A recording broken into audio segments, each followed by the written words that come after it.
ఇక అదేవిధంగా ఏపీ అసెంబ్లీలో ఎమ్మెల్యే బాలకృష్ణ ఫైర్ అయ్యారు. మాజీ సీఎం వై జగన్ సైకు అంటూ సభలో రెచ్చిపోయారు. ఇక గతంలో చిరంజీవిని జగన్ అవమానించారని కామినేని సభ్యులు ఆరోపించారు. ఇక సినీ బృందాన్ని కలిసేందుకు జగన్ ఇష్టపడలేదని చిరంజీవి నిలదీయడంతో జగన్ దిగివచ్చారని కామినేని అన్నారు. అయితే కామినేని ఉదాహరణను తప్పుపట్టారు బాలకృష్ణ.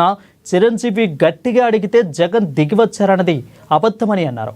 పైగా కూటమి ప్రభుత్వం కూడా తనను అవమానించిందని ఫైర్ అయ్యారు. అయితే ఇక ఎఫ్టీసీ సమావేశంలో తన పేరు 9వ స్థానంలో పెట్టారని, ఆ లిస్టు ఎవరు తయారు చేశారంటూ సభలో చిందులేశారు బాలకృష్ణ.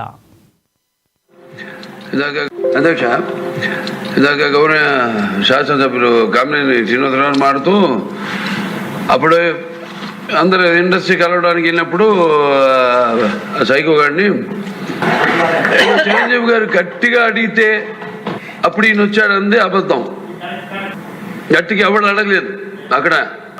అది మీరు అన్నారు ఇందాక, ఏదో గట్టిగా అడిగితే ఈయన వచ్చాడు మళ్ళీ కలవడానికి, లేకపోతే ఏదో సినిమాటోగ్రఫీ మినిస్టర్ కలవమన్నారు అని. ఏంటంటే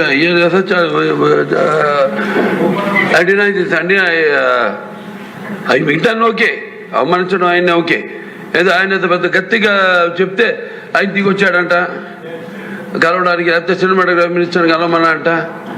మనం కూడా నాకు ఇన్విటేషన్ వచ్చింది ఇక్కడ ఫిల్మ్ డెవలప్మెంట్ ఒక లిస్ట్ తయారు చేయమని.